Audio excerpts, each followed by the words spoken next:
I'm here from Parliament Buildings here in Georgetown. I am Nias Suban, and I have with me my colleagues Indira Badal and Dario McCalman. And basically, as we speak, Indira, Dario, the budget debates continue. It began this afternoon at about 2 o'clock, with the first speaker being the Shadow Finance Minister of APNU, Mr. Carl Greenidge. And Indira, Dario, lots were said this afternoon.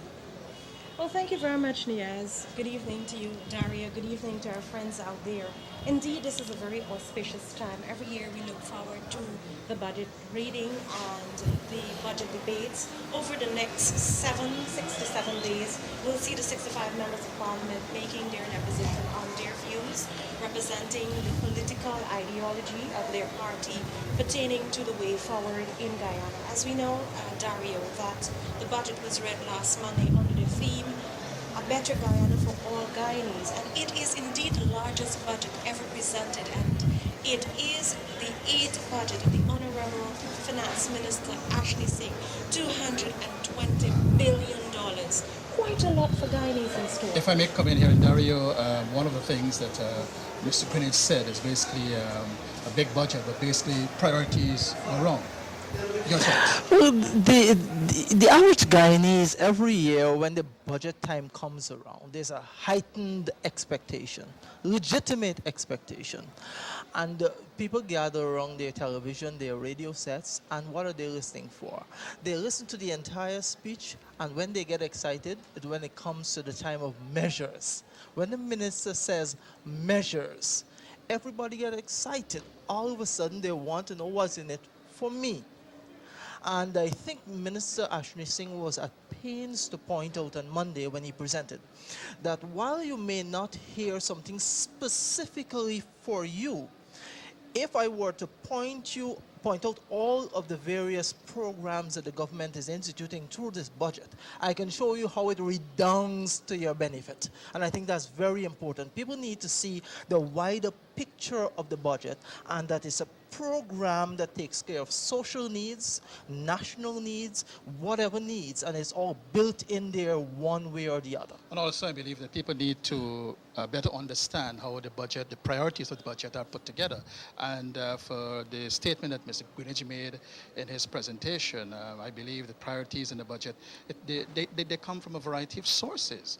You know, strategy papers, the poverty alleviation program, manifestos, consultations with stakeholders. So basically, to say that the priorities were wrong, maybe sending the wrong signals. It is probably the declaration of this entire debate that will have reverberating debates for a long time to come. For any sober-minded Guyanese to look at what has been happening in Guyana for the past 8 years or so when we record its consecutive positive growth, for you to declare that the government's priorities are wrong with this budget, it's highly questionable. I think, Dario, the rationale here, behind such. we heard earlier in one of the presentations, and we would have read it in the press, that our country, this is not a local statement, has grown by 5.2%.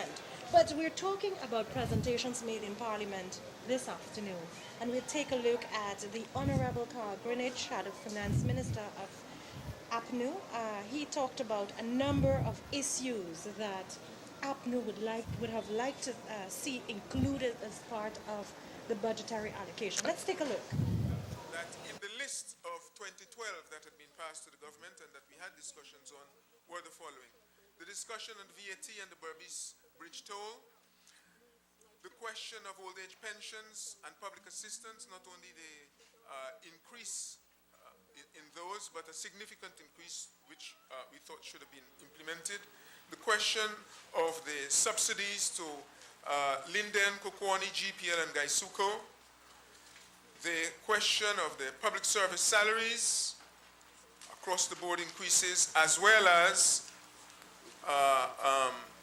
arrangements for the implementation of transparent mechanisms relating to the appointment of REOs, DREOs, and the issues about the management and modernization of the public service, questions of raising the public service retirement age, depressed areas development fund, the burning question of the NIS, and its its impending financial collapse, its lack of financial viability at the moment, which the actuary continues to draw our attention to. The issue of GCOM and the constitutional offices and the way that the revenues for the resources for those agencies are captured in the estimates. In other words, the need to amend the estimates as currently presented. And in there were also the question of NCN and GINA and the Auditor General. NISIL was the 10th item. As following those aborted discussions, Mr. Speaker, the government and the opposition had, or as a result of those, had some broad agreement on some of these matters. Basically, they're talking what he would have liked to see in the budgets, their priorities over the years. But in the era, Dario, one thing comes to mind immediately. The consultations, they refused to attend the consultations over the last 2 years. So for me, I find it a bit difficult to talk about what you would like to see in the budget, but you're not there to talk about it. In fact, only today, the Private Sector Commission, in their statement, said that they're very pleased that a number of the recommendations that they made during consultations were indeed taken on board, and they can see measures in the budget that speak to those recommendations. Had the APNU and the other members of the opposition taken up the opportunity that was extended to them to consult on the budget, then their priorities may have been considered, I'm sure. I think very importantly here, Niaz, despite the fact APNU felt as though a number of the issues raised were not addressed in the budget. If we were to take a look, for example, they spoke about increasing old age pension, but a lot has been put into this year's budget because I believe the government and the people of Guyana, we have all recognized the contribution of our matured citizens, and we would have seen 50% increase in electricity subsidy. We would have seen increase in old age pension. And let's not forget that the budget over the years would have been making incremental contributions towards improving the lives of our senior citizens. And that's not at all insignificant. In fact, when that measure was announced, to my surprise, I was sitting in a particular lobby with a bunch of young men who were watching the debate, and when they announced the measure, they increased 50% increase in electricity subsidy for pensioners. Everybody in the room clapped, and this was for pensioners, not for them, but they cheered. And in addition to all of that, it's also complemented by the subsidy for water for the senior citizens as well. That's right. But as we continue to look at the budget, there were more salient points brought about this afternoon. We heard the vociferous presentation by the Honorable Irfan Ali, and he alluded to some of the developments that are ongoing and the way forward for Guyana and how all Guyanese will benefit. Let's take a look at this presentation. There are lots of statements that were made prior to the commencement of these debates today. The Honorable Carl Greenwich led those controversial statements in the newspaper, referring to the debates that we are engaging today as maybe a period of bloody war. And he also today took us down a road of outlining broad topics, making broad statements, but not pointing to a single measure, to a single policy, to a single input that he would have liked to see, or his party would have liked to see in the national budget that would have improved the lives of people. Mr. Speaker, when you are the lead speaker in relation to a budget that is presented, you have the responsibility of presenting the alternative you so wish to present.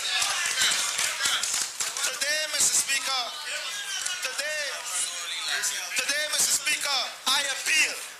I appeal to every single media house that is present here to carry the Honorable Carl Greenwich's speech word for word and let the people out there judge whether he had an alternative in relation to the presentation by the Honorable Dr. Ashley Singh. The Honorable Minister of Housing and Water, Mr. Irfanali, they're basically saying that Mr. Carl Greenwich could not point to any alternative in his speech as what he would like in the budget. Joining me now is the Attorney General, the Honorable Anil Nandlal. AG, one of the things that Mr. Greenwich pointed out, to paraphrase him, he said that the budget was basically crafted by ignoring the legal and constitutional framework in terms of being inclusive. How do you respond to all of that? Thank you very much, Niaz, for this opportunity. Let me first say that my first comment on Mr. Greenwich's presentation was the fact that it was woefully inadequate in terms of Greenwich speaking as a shadow finance minister, a person who wields that type of responsibility and is expected to play that type of role in the process of a budgetary presentation in the National Assembly and a response to the budget presented by a finance minister. That person, it is expected, would have presented what could have been, or what may have been one can able to describe as an alternative budget. When one examines Mr. Greenwich's presentation, one would quickly recognize that it is horribly deficient in that respect. All Mr. Greenwich's presentation was replete with was a long recitation of criticisms, but nothing to put forward as an alternative to that which he's criticizing. And in my view, that is an essential and very integral part of the response to any budget presented by a finance minister, by his shadow. That's the first thing. Could that have been as a result of maybe not having an alternative? Well, one can very well argue that there is no alternative, and I believe that that is the position when one examines all the previous statements that would have been made by Mr. Greenwich prior to the budget, but more fundamentally in other budget presentations which he would have made since the new parliament. None of his presentations are informative in terms of presenting an alternative to that which is presented by the government. I want you to address directly his comments about the budget being crafted by ignoring the legal and constitutional framework. Well, I don't know to what Mr. Greenwich is making reference.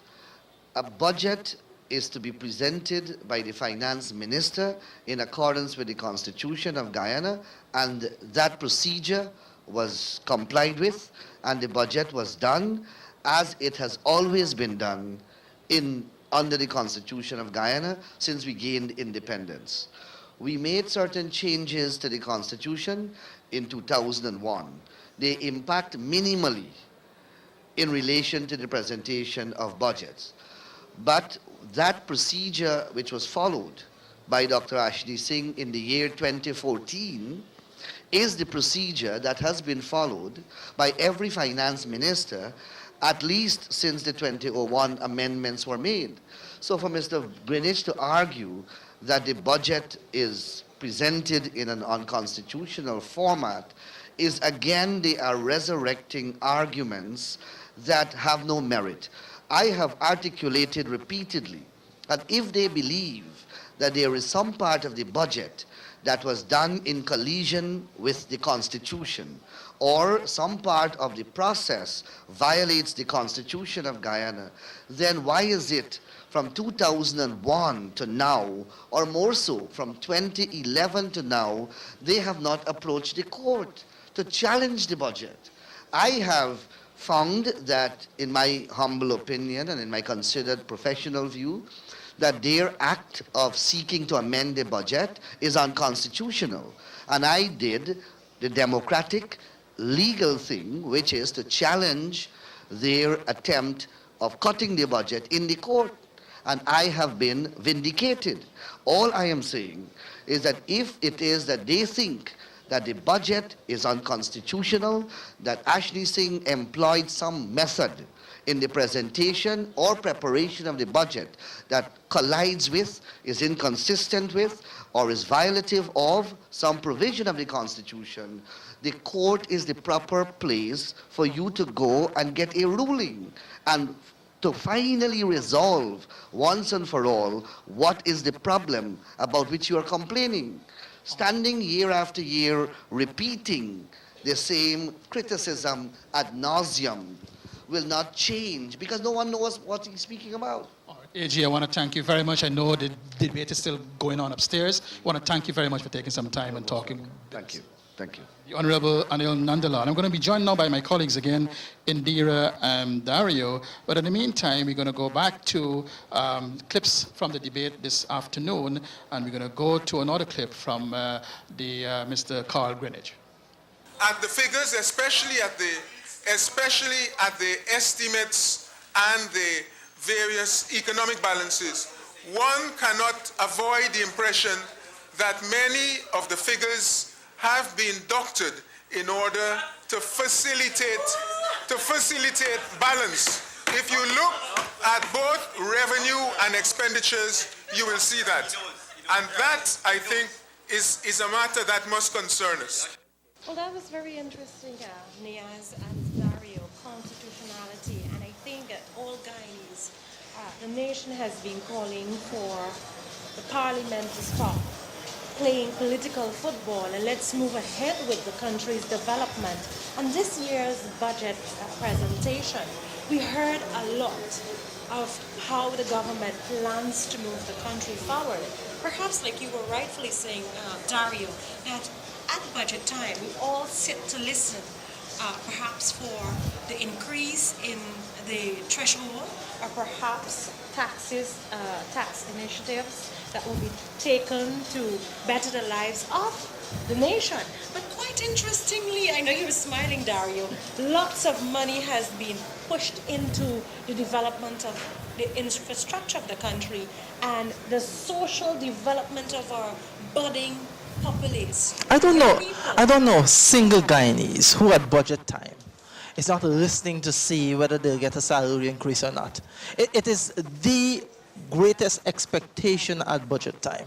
Now, okay, we did not get a major increase for public servants or any increase, matter of fact, but there are some measures there that mitigate so nicely for the fact that you did not have a salary increase. Take, for example, $10,000 per child from nursery to secondary. Once your children are in public school, if you have 6 children in public school, that's $60,000 that you did not have before. That will now come to you in the form of cash grants to assist with your children's schooling. I don't know how you beat that. And I want to now bring that back in the context of the argument that the government's priorities are not right. Because when you look at the consistency of the social investment that is being made in human capital in Guyana and the kind of growth rate we've seen as a result, then it begs the question, what then should be the priority? We're talking about we need more investments, we need to create jobs, we need to improve productivity, and as a result, the government has introduced a project to give us hydroelectricity. Dario and Niaz, I think we must not forget one of the underlying principles of economic development.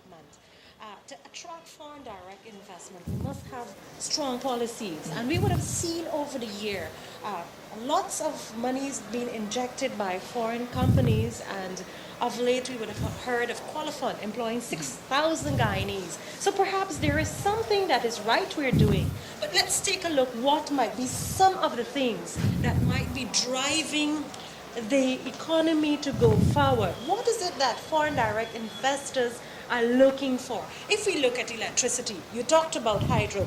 One of the things that many persons and many investors, we've heard the local private sector calling for cheaper electricity. The government has been touting hydroelectricity. We have seen the investment in the Ghana Power and Light, modernizing the national grid, implementing programs to reduce the high cost for fuel. Now we're moving from the light fuel, diesel, gasoline, we're now using heavy fuel oil. We know it all as bunker C. We would have seen how that would have helped the Essequibo Coast region too. But there are other initiatives being put in place now or being touted in this budget, the 2014 budget. Let's listen to Irfan Ali. He made some remarks pertaining to those investments.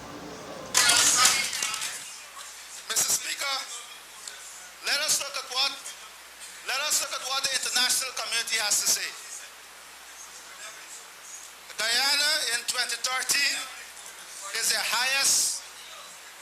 Guyana in 2013 is the highest in terms of our growth in the Caribbean, according to a 2013 report by ECLAC. And this is what that report had to say. Economic and social panorama of the community of Latin America and Caribbean states. And I quote, based on this report, Caribbean economies recorded the following growth rates for 2013. Jamaica, 0.1%. Trinidad and Tobago, St. Kitts, Nevis, Bahamas, Belize, 1.6%. St. Lucia, 1.1%. Grenada, Antigua, and Barbuda, 1.5%. Dominica, negative 0.5%. Barbados, negative 0.7%. And Guyana, 5.2%.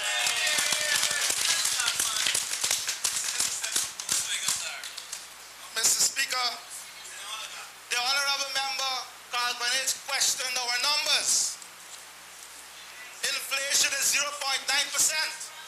But what is the justification for his questioning? Where is your alternative analysis? Where are your numbers? Where are your analysis? Where are your reports? What are you referring to, Honorable Member?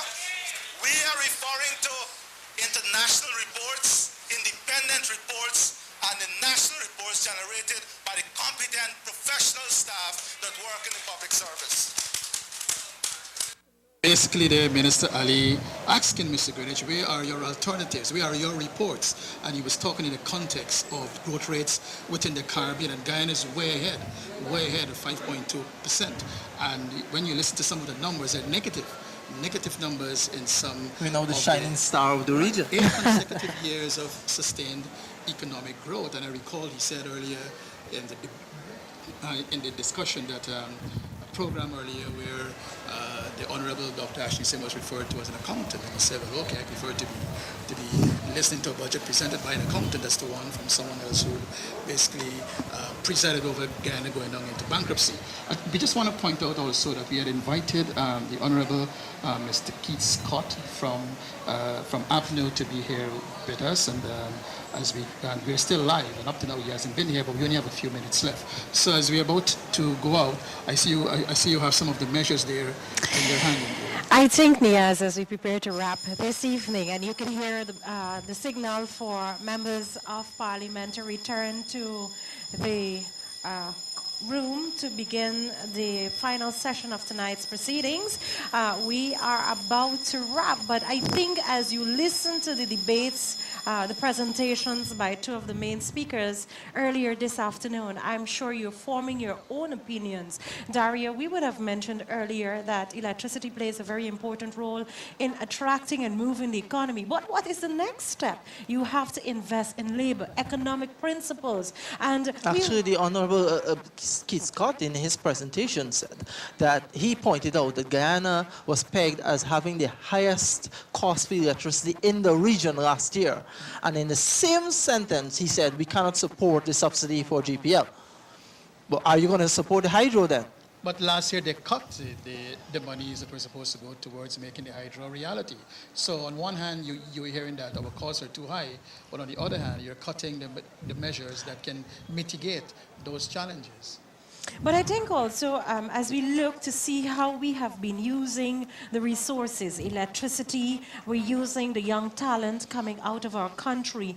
We see a boom in the construction industry. We see all the investments that are being tabled in the National Assembly to move the country forward. They have been spawning. They have been giving fruits. We have been inheriting some of those benefits. And for example, we would have seen last year a number of homes being sprung up. But this is not just because of a one-off initiative. It was something that has been in the making. And I think in this presentation this afternoon, the Honorable Irfan Ali made much mention of how the country will benefit. Also, we cannot end this program without mentioning quickly the debate on sugar from both sides. And Irfan, the minister, reiterated that the government will not support any system that will cause a reduction in jobs or cause jobs to be lost.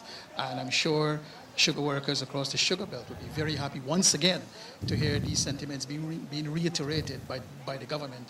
We know only about 2 or 3 weeks ago there was this press conference by APDU calling for the closure of the sugar industry that was supported by the AFC, and government reiterated its commitment to the sugar industry. So I think that we're getting the wrap-up signal at this point in time. The debate continues upstairs.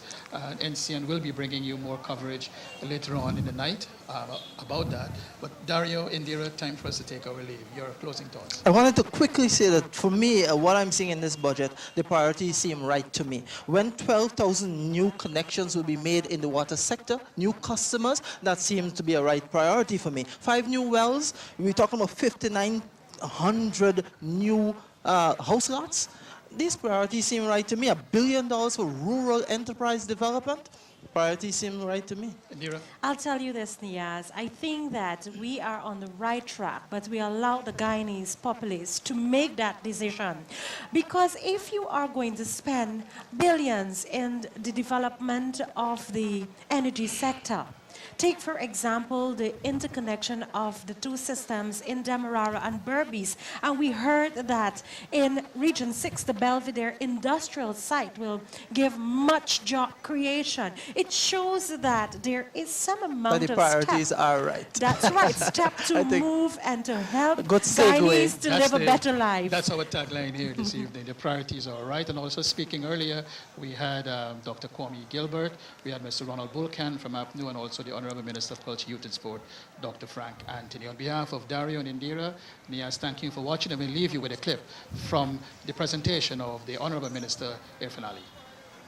I want to outline to you some of the headlines. I want to outline to you some of the headlines in regional newspapers. Bajans taken for a ride. Source, Nation newspaper, February 6, 2014.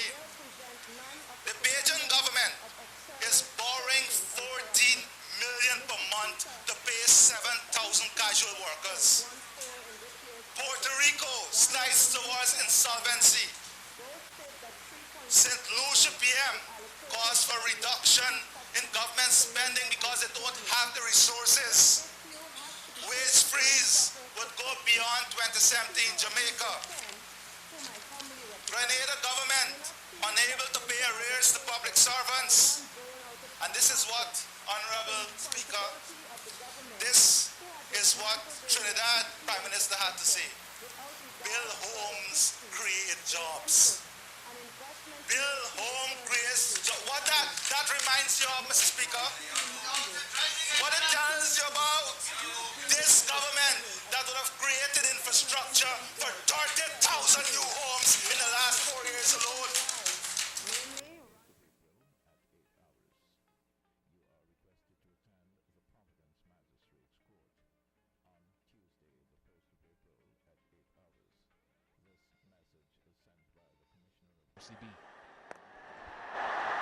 That's high enough. Now Fielder's got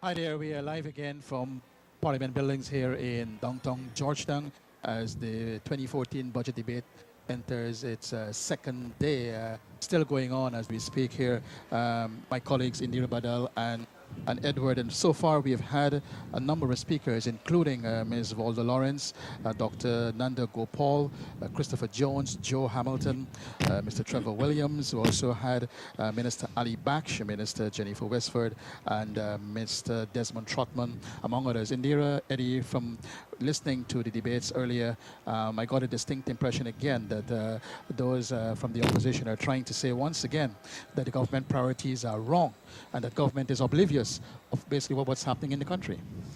I think, good evening, everyone. Good evening, Niaz and Eddie. I think it is very important for us to remember the theme of the budget, a better Guyana for all Guyanese.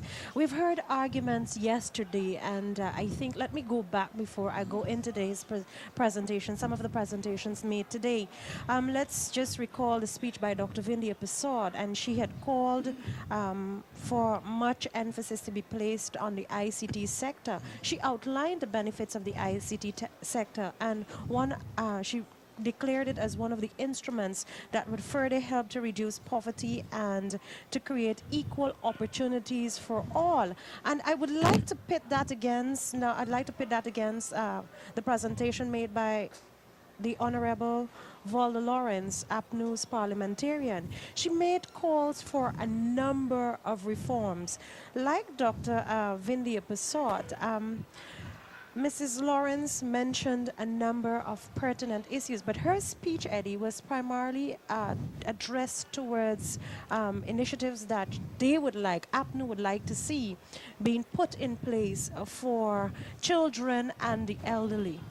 I think looking at Mrs. Lawrence's presentation, I think the emphasis was just in one area. You look at the basis of her entire presentation. I think she singled out one area, not looking at the budget 2014 in a general context, in a holistic manner. And if I can jump in here, that area that she was talking about basically was old age pension. But from what I gathered also is that the opposition would want to have as a priority a continuous increase in salaries in every budget. But despite claiming to have a better understanding of some of these issues, we had history would show that in the previous administration, the things that they're asking for, one would expect, well, why didn't you do these things? And if you have all this knowledge, and basically the country went bankrupt in 1992. And just to remind our viewers of what one of the speakers said last night, Dr. Gilbert, that budgets are not a panacea to solve all the problems at the same time. But Eddie, coming back to the point that you made, she only said, well, she tried to highlight only that the only thing there for the senior citizens is the 5% increase in pension, negating the fact that there was this 50% increase in subsidy for electricity tariffs and the ongoing assistance for water usage. But interestingly, Niaz, if you were to look, let's take the old age pension, for example. If you were to look at it, based on the figures provided when you do the calculation, apart from the 5% increase, if you look at the rest old age pension that we're talking about, is something that you don't have to make any contribution, you don't have to work at all.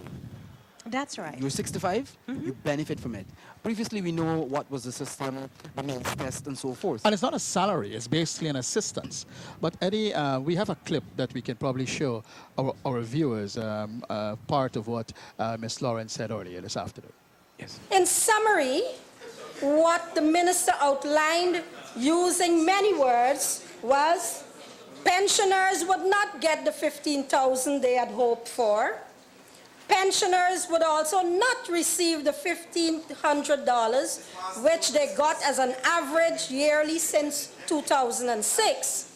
Rather, they shall receive $625 in the 5th month of the year, and they will not receive any back pay for the months January, February, March, and April. Ms. Lawrence said earlier. Joining us now is Member of Parliament, Mr. Joe Hamilton. But also, before I bring Joe in, Eddie, we have a graph to show how old age pensions were increased over the years on the PPP civic government.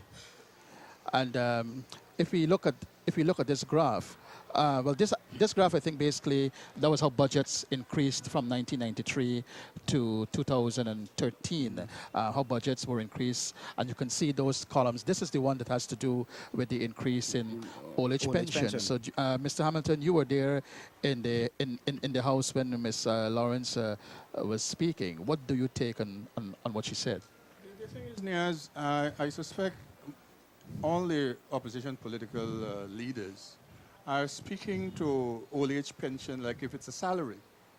Old age pension, like any pension, is a complementary resource, but it's not a salary.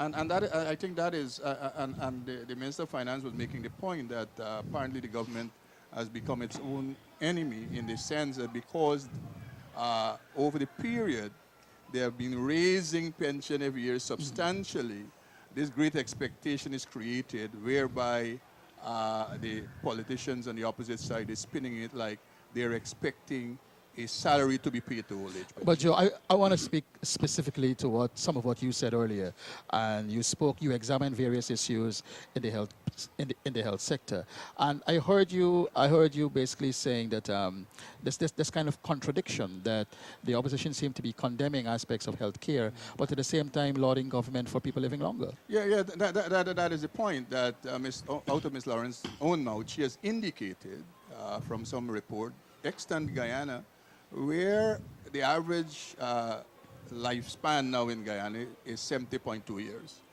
There was a period before 1999, the average lifespan was between 56 to 59 years. And so what is responsible for that is the healthcare needs of people being looked after. So you couldn't on one hand castigate healthcare delivery, and then on the other hand, you speak to the issue of we have to take care of more old people because they're living long. And so we recognize Guyana is not alone in this regard. We have had a conference not so long ago with UNFPA, and where developed countries are grappling with how you deal with the issue of elderly care and taking care of people because people are living longer, because the old healthcare is doing better in countries. In the interest of time, though, I want to take you back again to the issue of old age pension, because this seemed to be the beating drum, so to speak, of most of the speakers in the opposition, examining just the 5% increase this year, totally ignoring all the other benefits that go with, that are dear for old age pensioners. Well, the thing is that the issue is an emotive issue. And so they're trying to capitalize on that emotive issue. Is one of the things politicians will do.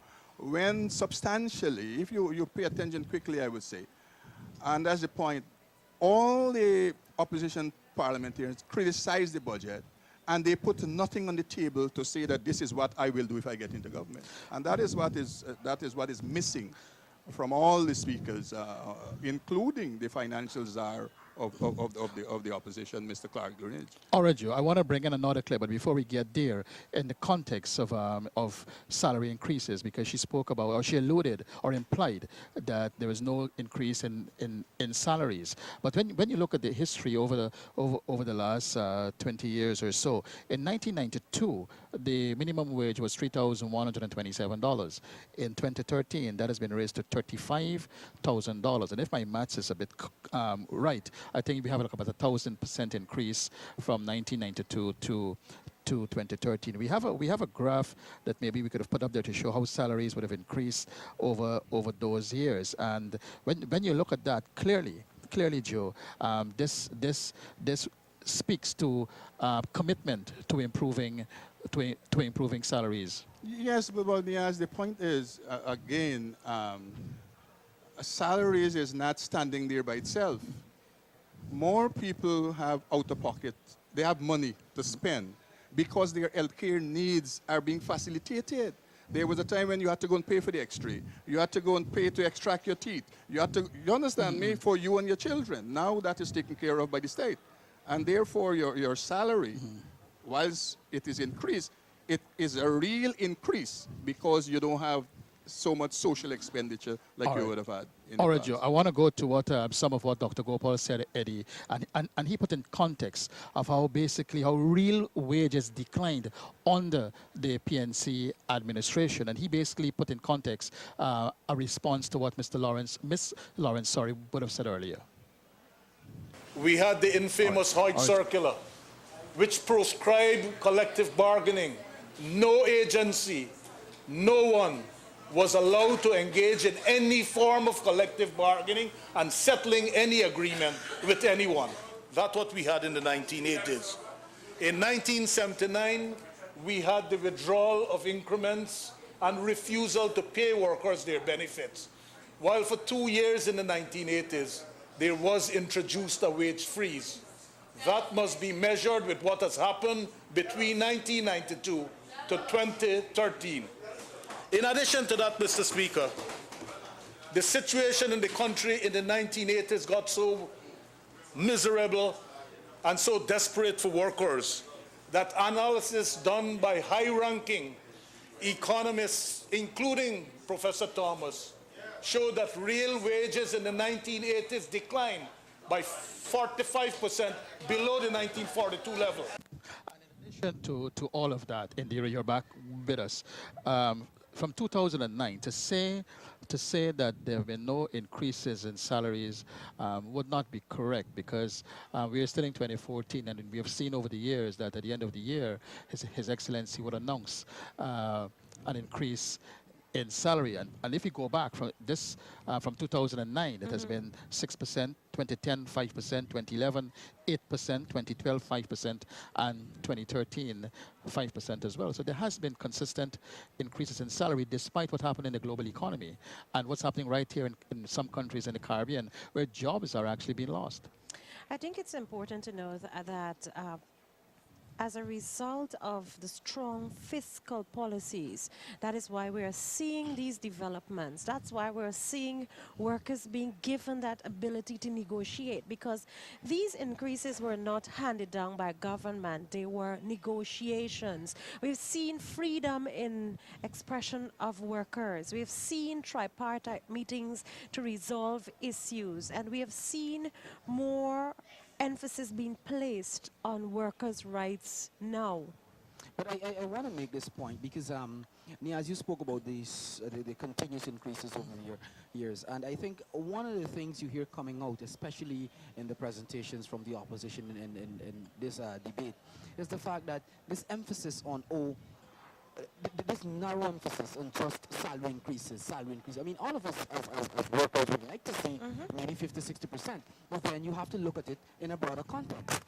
Salaries are not the only thing you have to take care of in a budget. You have to spread that money across to ensure that there is improvements in the health sector, all the other sectors. So you have to look at it, and I keep saying this, you have to look at it in a broader context. And more so, it has to be done based on what can be afforded, given what's But I'll tell you what, with this year's budget, we have seen, like we said last night, persons were looking forward to a salary increase, perhaps some tax incentives. But this year, we have seen the policy opening up more to encourage structural development, to see communities receiving benefits, to create jobs. And there are some simple things that perhaps we would have taken for granted, especially us living in Region 4 or along the coastline. We would have taken basic things like water, electricity, and perhaps access to road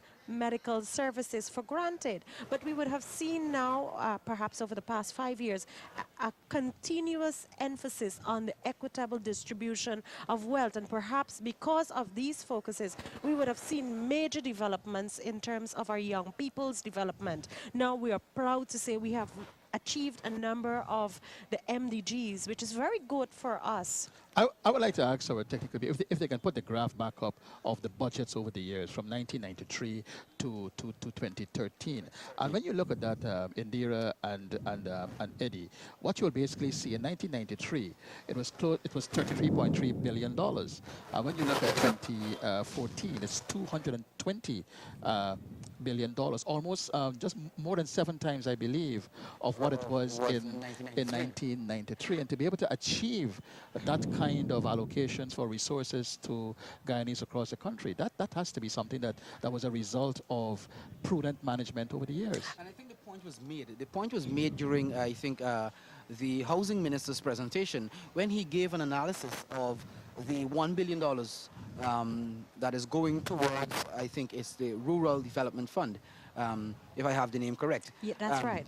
The thing is, he used like one as an example. I keep emphasizing this because this is something that really, it caught me when he gave that breakdown of how that money will generate jobs and so forth. So you have to see it in the context of what the budget is about. The budget is not just about giving 5% increases, giving 10% increases here and there. It's about setting the kind of foundation so that it creates a job for you, creates a job for you and for the population. So it's not just about focusing on those who are already working, but probably creating more jobs. And if I could come in, Dr. Gopal also put some of that in context when he spoke about the ordinary workers now being able to own their own homes, and he alluded to interest rates and what it were then and what they are now.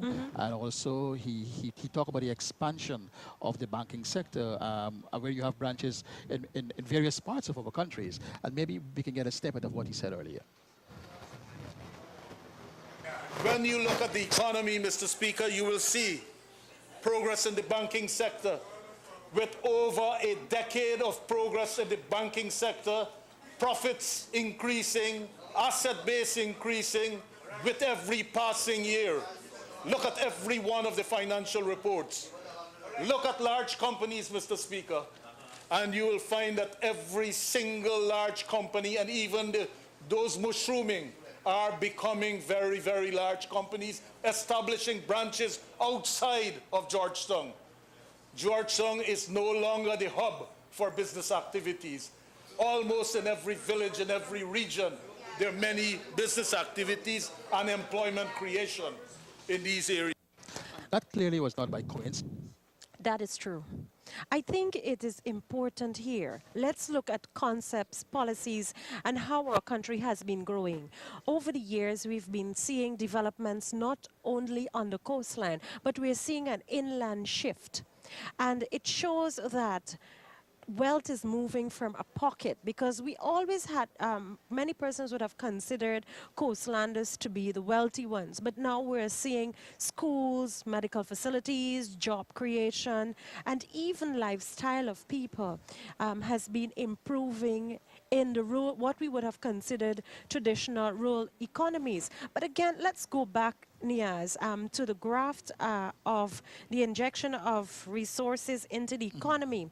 We would have seen from 2002, we'd have seen considerable growth. And if we go back to reports or go back to the talks, we have seen from 2003, we developed stronger policies, because from 1992 to perhaps 2001, there were periods of international negotiations to help bring our country out of the doldrums If I that can we make were this point, in. for our viewers at home, at the bottom has the number of the year, meaning from 1993 would have been 1, and you come down all the way so they can be able to see exactly what And we're talking about. as we continue, as the PPPC government continue to lay its budget in Parliament, we would have seen financial security in the country. We would have seen economic growth, and this year it was reported that we now boast of 5.2% and a relatively low inflation rate. But coming back to the point of Georgetown no longer the only hub in the country, we now have banks in various parts of the country. Matter of fact, the other day, I was heading out to East Bank, and I was impressed with what's happening at Diamond, for example. A few years ago, Diamond was just cane field. You could see the level of growth, courts, the kind of economic activities there. And that, I think, is being replicated at many parts of the country. But if you go beyond that and go way out to Latam, Rica, and in other parts, you have along the east coast of Delaware now, you have branches of banks along the east coast. Many branches were opened in Berbice, in Region 6, and so on. So basically, the activities are spread, evenly spread, basically across the 83,000 square miles, or at least along the coastal plain. Coming back and bringing back the focus to the 2014 national budget and what the budget has in it for the people of Guyana. I think this point again was made over and over, that the way it is distributed, whatever is in the budget, $220 billion that is in that budget, how it is distributed. I think Joe made the point in his presentation when he said how the monies are being spent in terms of providing not just to people on the coast, but for every single corner, whether they're 3 families living in an area in the interior, where they are, ensuring that the services, the government services reach them. I think that is one of the important things that people need to see and understand when the the finance ministry put together a budget, how they determine and ensure that the resources are spread across the. And it goes back to what we started out with, and basically the kind of theme in our program last night about the opposition trying to say that the priorities are wrong. And if you go to examine again some of these measures, are we saying then that putting emphasis in these areas, it's wrong? And sometimes it's very unfortunate when you hear these kinds of things. But Dr. Gopal, in parts towards the end of his presentation, call for working together, for the opposition to work together, everybody to work together to be able to realize the Guyana dream, if I'm to paraphrase him in some way, to realize the Guyana dream. And I think that's a call that has been made over and over. Yeah.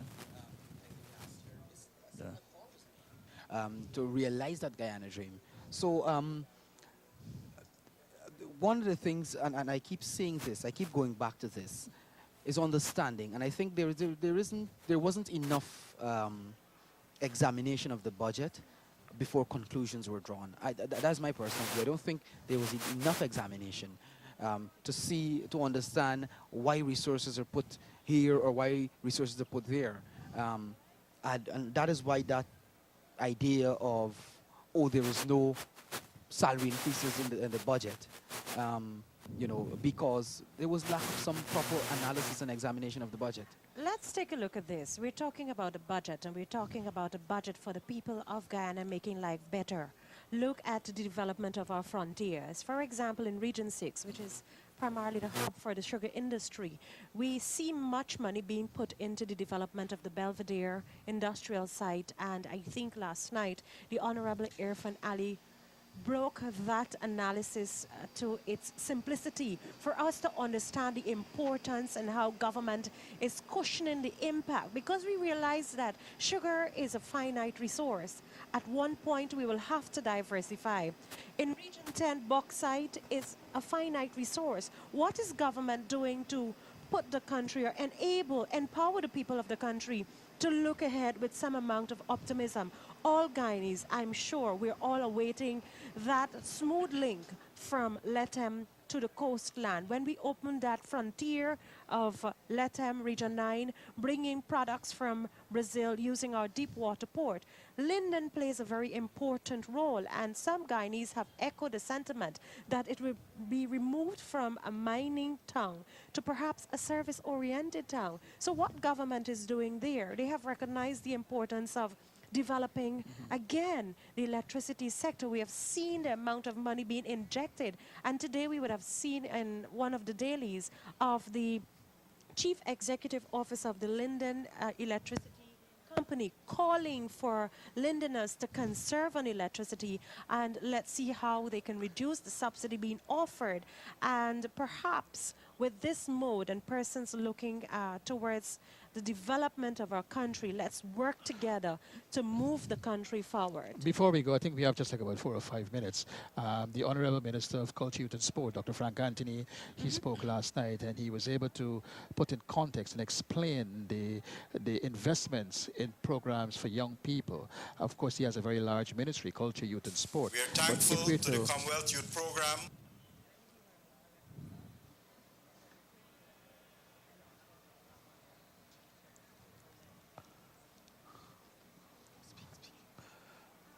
So Dr. Anthony last night making his presentation, and when we look across the country, the various programs that we see that are there to give young people opportunities across the country, and those who, for whatever circumstances, were unable to complete high school, there is still opportunities for them, to get an education, to learn a skill.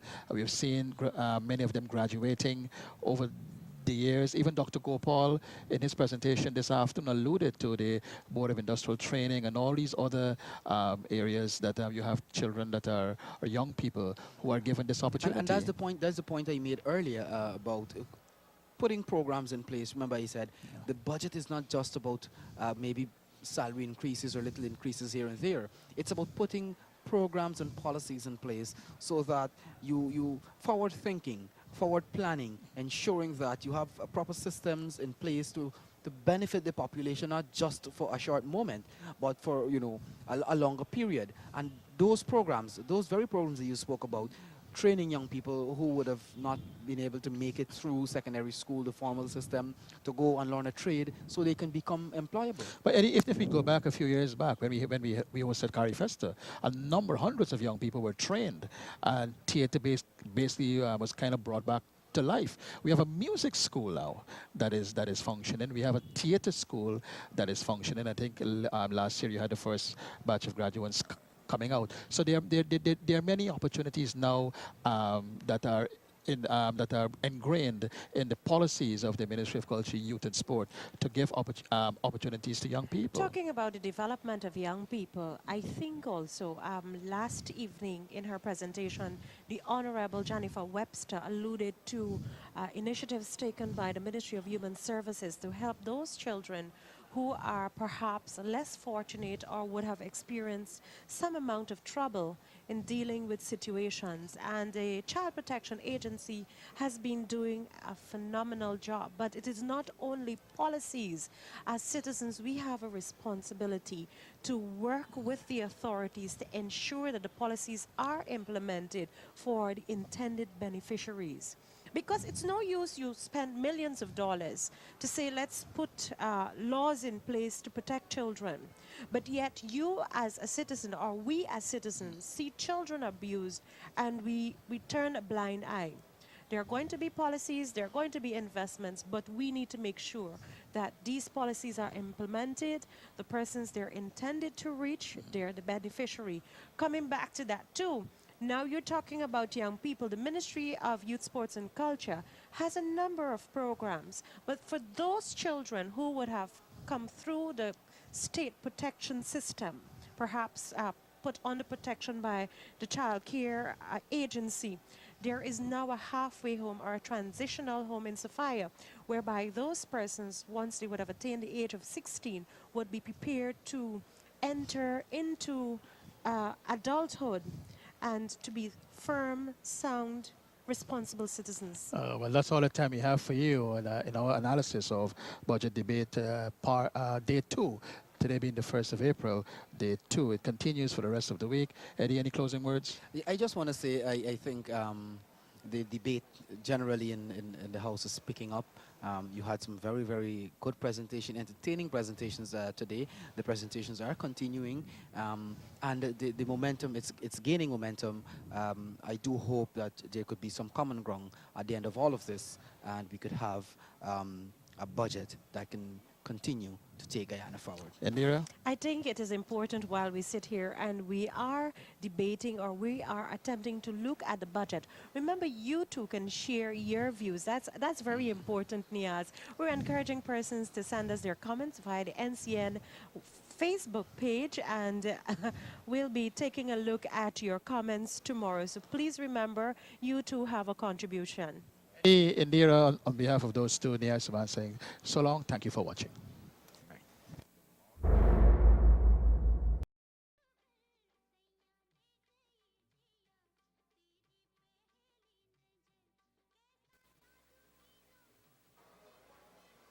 Hi there, we are live from Parliament once again. Myself, Niaz Suban, my colleagues Indira Badal and Dario McCalman as the budget debates continue here, 2014 budget debates, day 3. Indira and Dario, we saw a number of speakers again, including Dr. George Norton, who started off the debate today, followed by Dr. Barry Ramsaran, Ms. Cathy Hughes, Colonel Damon, and quite a few others spoke earlier during the course of the day. Right now, there is a break, and they're preparing to resume very shortly.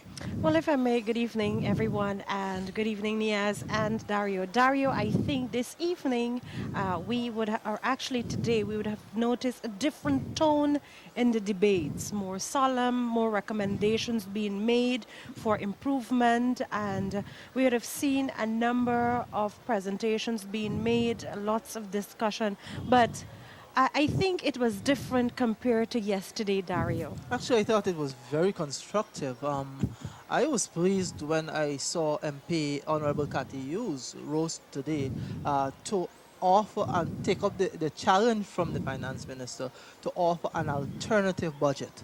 and she had some very, very good recommendations, which were well received across the aisle. So I think today was a very good day in terms of the debates. As I said, very sober kind of discussion today. Well, we have lots to tell you about, but first we're going to start, and Dario and Indira will be talking to AFC member Mr. Trevor Williams, and they will explain some of the things that were said earlier in the day. I think, Dario, I think Mr. Williams' presentation was last night, and he made some very, very, very, very important points in his presentation. And given the fact that he is a young man, I know that many of us would have looked forward for him touching on youth policies and so much more. But I think it's time for us to welcome Mr. Trevor Williams, the Honorable Trevor Williams, the AFC representative at the National Assembly. Mr. Williams, good evening to you. Good evening to you, and thank you for the opportunity to be on this show tonight. Thank you. Now, let me ask you a question here. Let's start. Being a young person, are you pleased with the amount of resources that would have been allotted for youth development and moving young people to the greater level, realizing their potential? I think, first of all, the allocation, of course, is mammoth this year. Is the largest budget ever. I think there's some good allocations in there. And from my presentation, particularly, you could have seen a very much overwhelming concern for policy guidelines for implementation. We believe that youth development, of course, youth being the largest demographic in the country, I think the government should have a really, really strong approach and a multi-stakeholder approach to youth. The youth policy took approximately 7 years before actually 2 discussions were done. We were asking for a cultural policy. We've asked last night in my presentation that the National Sports Commission stay true to the act and have these regional bodies, etc. So it's not really a problem of spending so much for us. It's really putting that structure and that architecture in place to ensure that these programs deliver, because very often you can spend a lot of money, and many times the vision sometimes is not really transferred. We are not having the necessary or requisite administrative capacity to deliver these programs to youth. I think You've talked about capacity. Let's get to the bottom line. What are some of the things that you think or your party believes will make the realization of the budget and the beneficiaries yield what is intended for them? Well, there has to be a program. As we said, there must be a program guideline. There must be specific targets. We hear a lot about job creation. We would like to see sectoral development in this country where people actually stay here and do their jobs and not just be qualified and leave. Of course, one will say, well, you guys objected to the hydro and the Marriott and so on. That was not the case, really. We're talking about the practice to have these things come on stream in the right manner. So job is still a problem in this country. We've asked the government for the unemployment figure because we want to know exactly how the youths are faring, and that was never really released to us. We do not know. We want to see, of course, specialized training, and there has been a lot of that happening, but people still eager to leave this country. We spoke briefly but about don't you believe that it's a sense of democracy, freedom for every young person to choose? Now that we are looking beyond nation, we're looking at regional development. And I remembered many leaders touting that perhaps one of the greatest resources of a nation, it's human capital, and it is beyond job creation. Persons leaving the shores become ambassador for the country. That's a fact, but remember, you have the pull factor, you have the security factor. People want to get a certain amount of salary in their possession. They want security. They want benefits. And I have, what my speech didn't touch on really yesterday is what I thought would have turned out to be the core of my presentation, but I was blocked for time. The fact that our natural resources sector is not offering at this time, is not structured to keep our young people here. For example, the extractive sectors of gold and wood for value-added products to really have those skills remain here. I was doing research on the amount of resources that leave these shores in its rawest possible form. Go ahead, Dario. Not really inspiring. If I might jump in here, MP, actually, you did mention in terms of creating new job opportunities and so on, and particularly creating opportunities in new areas with high-paying skill base. many of the mammoth programs and transformative programs that the government attempted to introduce since last year that did not receive the support from the joint opposition would have in fact redounded to the benefit of that sort of job creation. I think the argument for what a program can deliver is always made when it comes to investment and projections. But again, we're starting from the top. We're coming back to setting up these industries. You know, our fundamental problem has been things like the Public Procurement Commission, who gets what. Our lean has never been to slash and reduce opportunities for Guyanese, but of course, if you're going to spend a mammoth sum of money, we want to see procurement laws, we want to see the Constitution So followed, are we likely etc. to see a different approach this time around in terms of the slashing? I cannot comment. I mean, I cannot comment on what the outcomes will be, but the Alliance for Change in particular, and I'm sure the joint opposition really wants to see Guyana develop. We want a better relationship with this government in spending and discussions. This is not about coming here to cut and cut and cut. I'm really fed up of that kind of conversation. In the corridors, we're hearing from many of you MPs across the aisle that you would like to support certain programs, but you have to take a party line. I can't speak for anyone else in particular, but I know there's much in the budget that will be supported, have to be supported. I don't think the opposition has come here to make a case against the budget in its entirety. So I think the discourse on the line items and the discussion, the explanations given, well, I hope they'll be very, very fruitful. There are some fundamental issues that was spoken about initially that the opposition has its issues with regards to But clearly the AFC has held on to its position from what we heard today from your colleague MP Cathy Hughes in targeting NCN and GINA to begin with. Our position on NCN, seen any NCN, changes that you are pleased with? We would like NCN and GINA to probably hold closer discussions with the opposition on these issues and really resolve them. But I want to ask a question here. I do not believe that the party is about just coming and topple and dismantle an entity as important as this. But of course, our concerns, I believe, need to be heard, need to be taken on board. And I think the Parliament provides the opportunity, and let's really talk about how it's supposed to be working. We're up for time, and we'll have to let Mr. Williams Thank you go for now, coming, Mr. Williams. We want to thank you very much for sharing. You're welcome. Thanks. Appreciate it. We will continue here with our discussion as we look at the various presentations made today, late into the evening last night. We want to reflect on some of the key issues proposed in the 2014 budget. Quite hefty budget indeed. But before we go there, I want to just recap, maybe in 60 seconds. And you were talking to Mr. Williams there about what Cathy Hughes would have said earlier, targeting GIN and NC, and clearly there was an indication that the budgets for these agencies will be cut, and she summed it up in many ways and talk about not being representative and wanted the opposition to have more presence and all of that.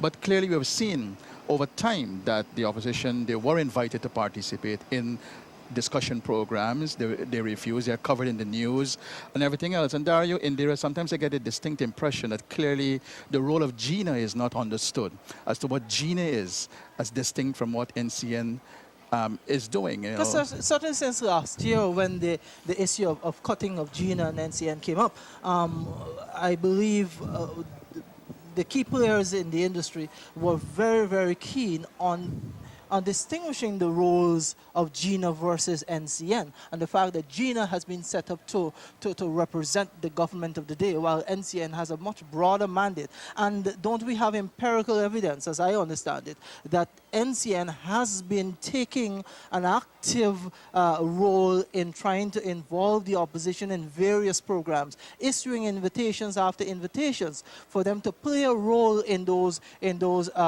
very magnanimous programs that NCN would have developed over the past year, even before that. And if I can paraphrase her, she said NCN and GINA's budget combined is basically for government to promote itself. And that is what is driving me to say. And she even went further to say that basically it's PPP talk on NCN and GINA. And I mean, the learned MP, with all due respect, I don't know if there's a clear understanding of GINA. Every country that I know of, every government has a unit As a government information agency. to promote the government's program and, that's to what it inform is. the population. The population has a right to be informed on what government is doing, and that's the role of GINA. But if we can go back a little bit, maybe last evening, the shadow person for security spoke, Mr. Member of Parliament, Mr. Winston Felix, and I know we have Dr. Frank Anthony standing by to join us in a few moments. But there were quite a number of things that he said, and basically starting off that maybe it's not, the budget is not catering enough there for the Ghana police force and everything else. And we know when you look over the years, the amount of improvements, monies, resources, basically his words were, the force is being starved of resources, and we've seen many new stations being built, lots of vehicles, training, and just to recap a few of recent, we have the forensic lab is coming on stream, the training center, and so many other things. And sometimes I wonder what is really happening. A former commissioner of police, what we're seeing there in Dira, that's a graph basically of allocations to the security sector over the years, and basically we're seeing increase every single year. I'll tell you what is important to note during the one-year period. More emphasis is placed on the development of the security sector. We are also developing another, it's new to the police force. It is the Police Air Corps, and that strengthens the capacity with the Army to do border patrol, because as we open our frontiers, we're making collaborative moves with our neighbors. We need to put systems in place to protect our frontiers, and I think that was very, very strategic. We can now go to a clip, a clip on what some of what Mr. Felix said last evening. Mr. Speaker, I must inquire from the minister whether he is ever present when members of the Guyana Police Force are allegedly uncouth to members of the public, brutalize and torture members of the public, fail to attend to the reports promptly and efficiently, do not investigate crime efficiently, either absent from court or fail to summon witnesses to testify. Members of the public are fed up and disgusted by the failure of the police to prosecute their mandate, to bring justice to those offended. The people at number 48 Village were similarly disgusted with the crime situation in their area when they gave vent to their feelings, unfortunately, on the hard-working policemen who responded promptly to a report of robbery. Now, for me, when I listen to that, I know we are joined here by the Honorable Minister of Culture, Youth and Sport, but basically when I listen to what was said, in the beginning, a castigation of the Ghana Police Force, and then towards the end, he is saying that the residents vented their anger at the hard-working people who responded promptly to the situation. So clearly... Ironically, from someone who leaded the force for several years. Minister, what's your take on that? Well, it's, you're hearing in just one little clip something that really doesn't make too much sense, because here it is, a former commissioner of police, a leader in the sector, who was responsible to help to de-escalate crime and to make our society safe. And if he didn't get it right, now he's in Parliament and he's criticizing the same people who ought to have been under his charge. So sometimes we need to go back a little bit and to put it in context. But to what extent, Minister, does that speak to the degeneration of action from the force that we saw under the leadership of Mr. Felix? Does it speak to something more sinister? Well, I would say this. Mr. Felix, as anyone in the opposition, would want to now, in his position as an opposition MP, I think he would want to show that, not much is happening in the security sector, and perhaps that's their strategy. But I know that in the security sector, the policemen, the top management of the security services, they've been trying and working very hard to improve the sector. And we can see that it's not just a matter of investing money into the sector, but it's a holistic program that has been put in place by the Minister of Home Affairs and with the leadership of the police force, and that's working. Some of these things would take time, but we have to ensure that we give them the resources to do what they have to do. If I can come in here, that's happening. Sorry, if I can come in here with some numbers. In 2007, there was a $9.3 billion allocation to the security sector. In 2014, that has gone to 19.5, a doubling. More than double of what it was in 2007. So when they talk it, and we can see the chart there. We can see the chart from 2007 to 2014. So when you talk about depriving the force of the resources, I don't know where, on what basis is he making those things. And quickly, in 2009, there was a $19 million allocation for vehicles. In 2012, $75.4 million allocation for vehicles with some new stations in Bartica, Diamond Grove, Enmore, Fort Wellington, and so on. But Minister, let's talk a bit about your sector. About your sector. From what I heard in some of what was said from members of the opposition, that basically not much there for young people, but clearly that's not the case. Well, we would hear this mantra every year that there isn't much in the budget for young people. And I think it's a matter of the opposition's perspective. Because if they look at one sector, like in my sector, then they would see our allocation and say, hey, not a lot of money has been put there. But when you look across the various ministries, Guyana is a young country in terms of its population. And when you look across the various ministries, you would see how much money had been allocated to young people in our country. So the $32 billion, for example, in education is primarily an investment in young people of this country. Monies that have gone to, say, housing, a substantial part of that would also be for young people who are now starting up families, they're trying to get their first home. When you invest monies in getting pure water supply, it's also an investment for young people, because we would have known in the past that there were quite a young set of young people, young children in fact, dying from diarrheal diseases and so, because the water that they were getting was one that was contaminated. All of that has changed. You don't hear people dying from gastroenteritis and things like that now, because there have been significant improvement in the quality of water that people are using. So when we look across the sector, a lot of the things that we have done really speaks to an improvement for young people. Today, Minister Ramsaran, as he was speaking about the health sector, we now in the budget, it has shown that we have an infant mortality rate of about 12.3, I think it was, that was written there. That is the lowest that we have achieved in the history of this country. That's a significant achievement. And that came about because of constant investment in the health sector. You would have seen our vaccination program, for example. In some areas, we're achieving 98%. It's one of the highest in the world, and that is helping to protect young people's lives, making them healthier so that they can grow up to be healthy young people. From what I understand too, the percentage, Dario, that discussion we had this afternoon, the percentage of the education budget from the overall budget, I think 8-point-something%, is one of the highest in the world compared to... Actually, our research has shown that there are just about 4 or 5 countries in the world that has a higher per capita investment in education than Guyana has.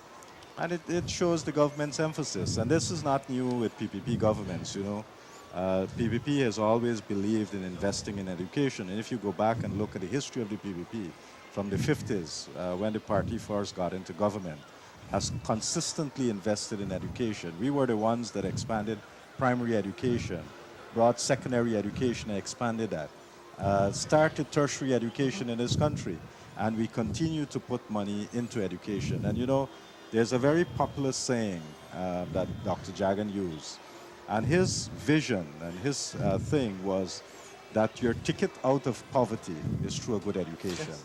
And so that philosophy remains with the party. And we've been, that's one of the reasons why we've constantly invested in education anytime the PPP is in government. Minister, talk to us about the approach of Budget 2014.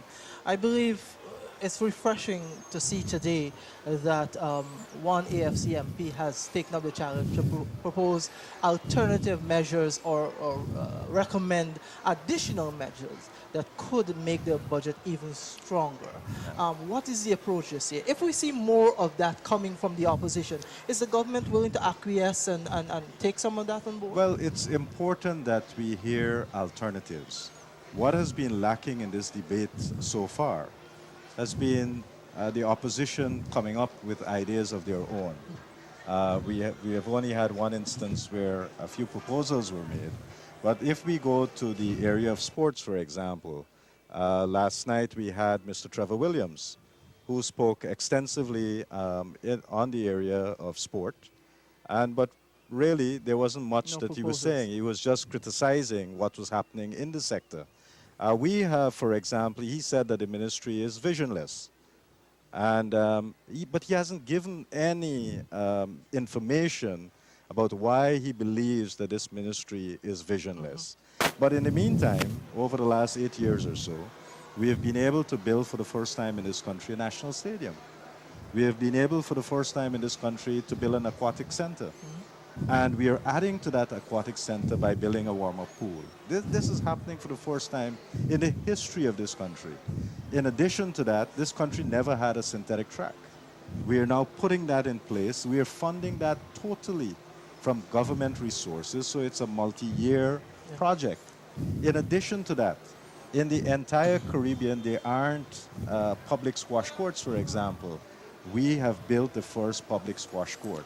And when you go to the AFC's, if you want, their manifesto, many of the things that they have proclaimed in their manifesto, this government has surpassed those things.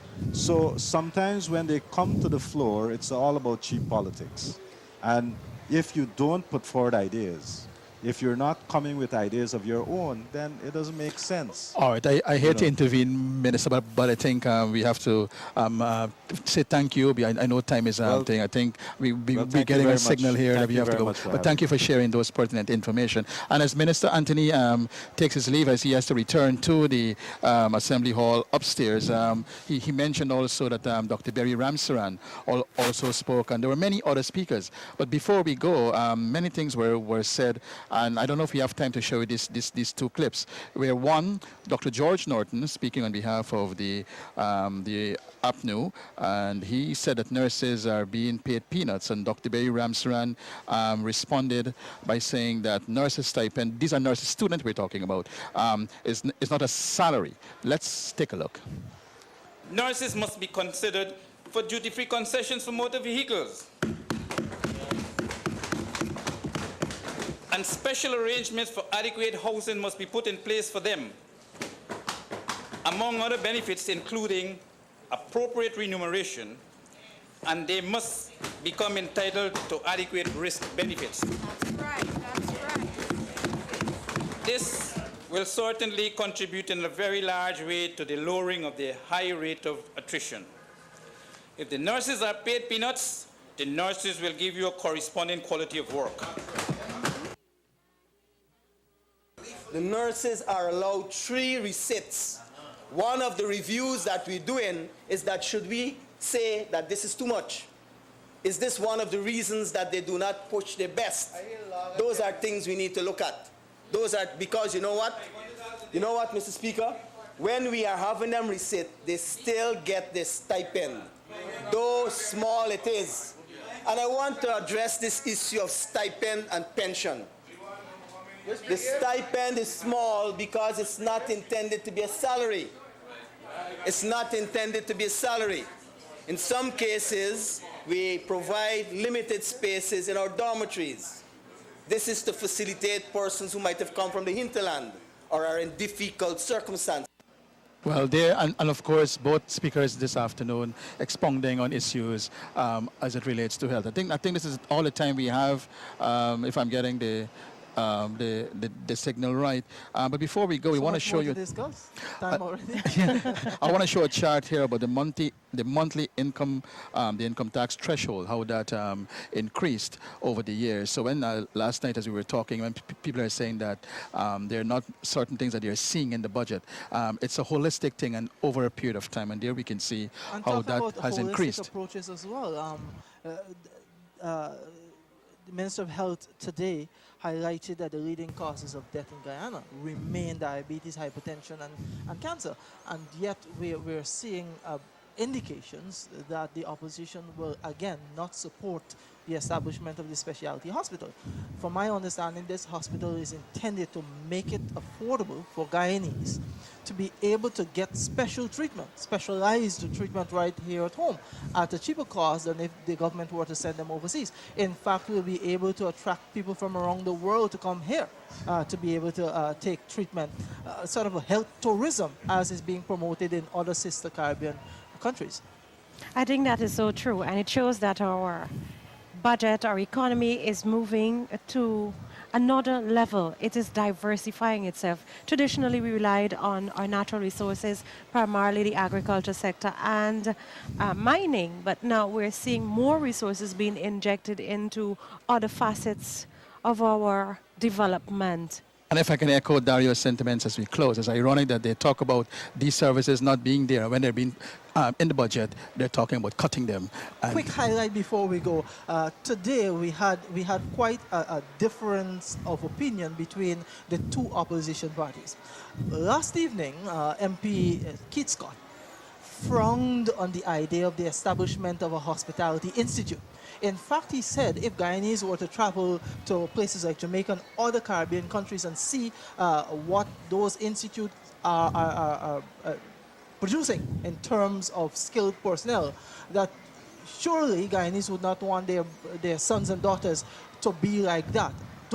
I'm not certain what he meant by that, that maybe we don't need training in this country.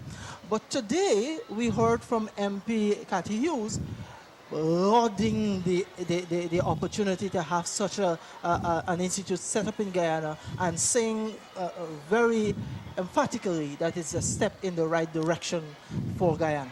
well, day 3 still continues. Tomorrow is day 4. On behalf of Indira and Dario, Nia Suban, thanking you for watching. Good night.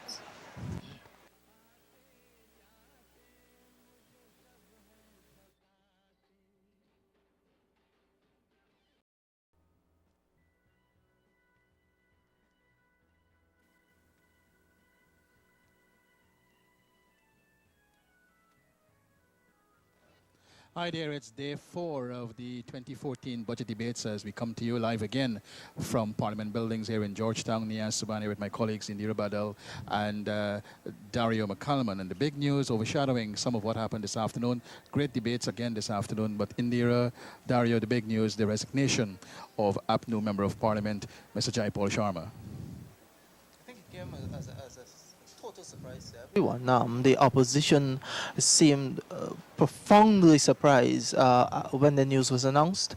Everyone seemed to be taken off guard completely by this announcement today.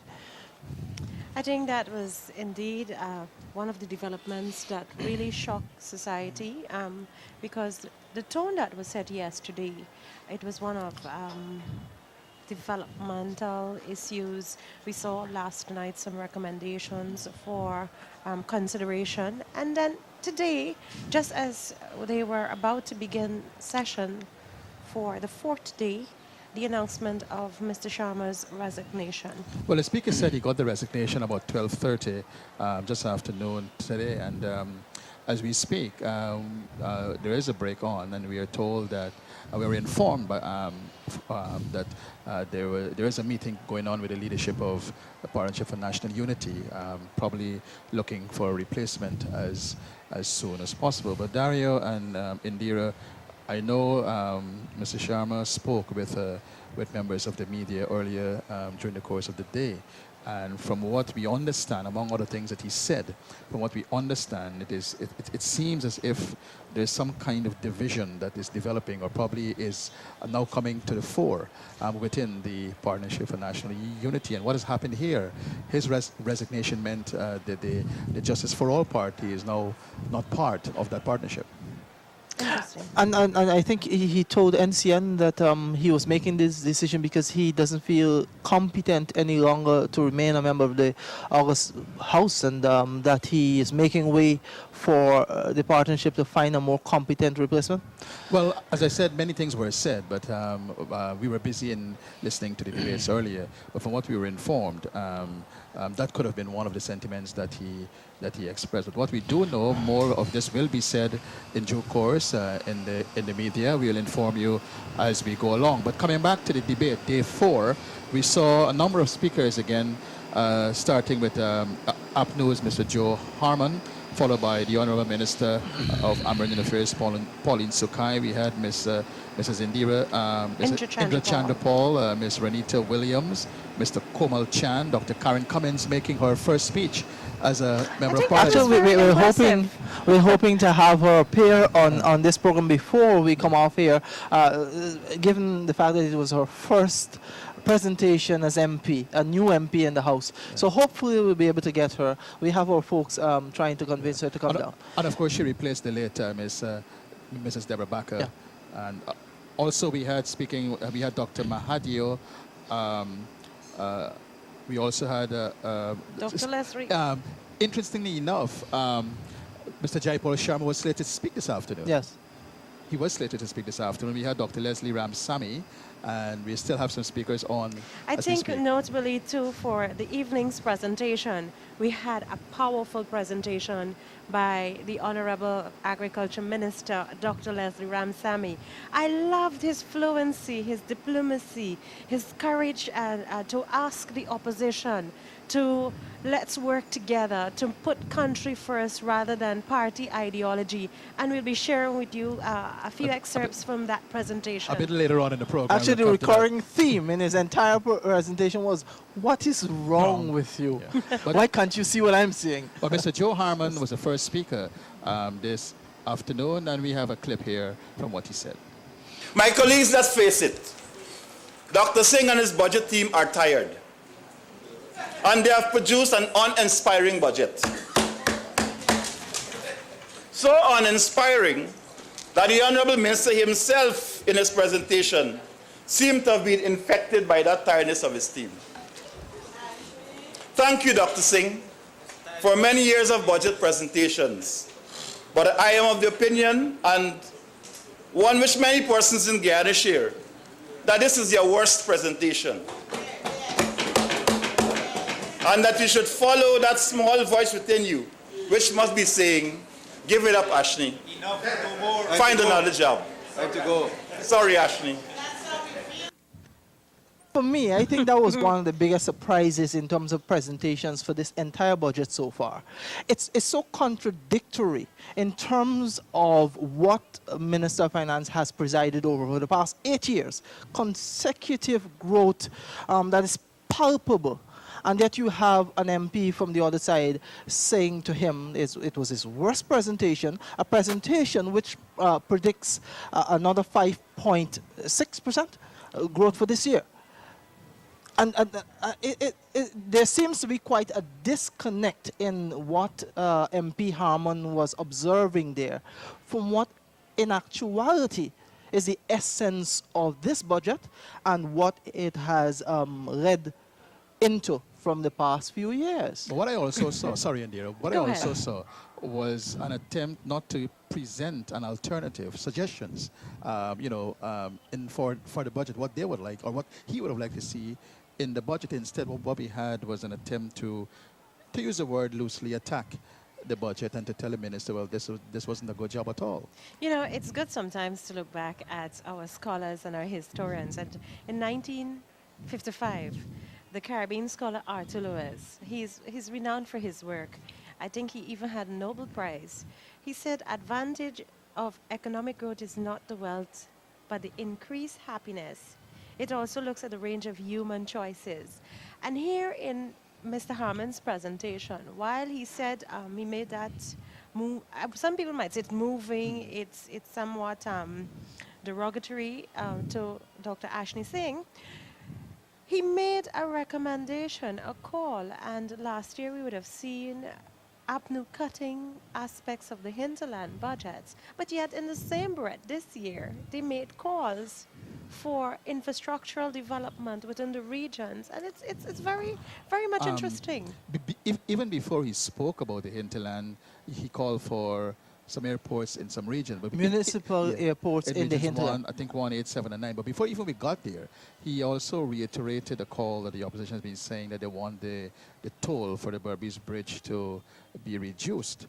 And of course, we all know that this is a private sector collaboration with government initiative. And basically, if is it, the question must be asked, is this a new thing or a continuing thing by the opposition to wanting to dictate what charges should be? And if that's the case, then I believe things like that can only serve to deter investors, scare away investors, because if that's going to be the case, that their return is going to be determined by a few people in parliament, then clearly people would not be so inclined to want to invest in such projects. You see, if we look back for the past 8 or even before 1997, the economy was opening up. Rather than being a state-controlled economy, we would have seen the economy opening up where investors would have also played a part in making a call. And when perhaps economists would say, if we move back to being state-controlled in a globalized environment, it can hinder our own national development. But quickly, the Berbice Bridge, the impact that would have had already on people's lives, the fact that you've opened up trade, real-time crossing. Perishables no longer have to wait for hours before it can get across the bridge. And the kind of people now in Georgetown, even look at the Leisure Drive, can leave here and go all the way to 63 and come back in the same day and still be able to see Guyana. And I think much was said about this in the past, the tolls. If you were to go with your car, with your family in the ferry, it would have been the exact amount of money that you would have paid to cross the bridge. But coming back to the municipal airports, Dario, you mentioned, ironically, last year they cut money for hinterland airstrips. Yes.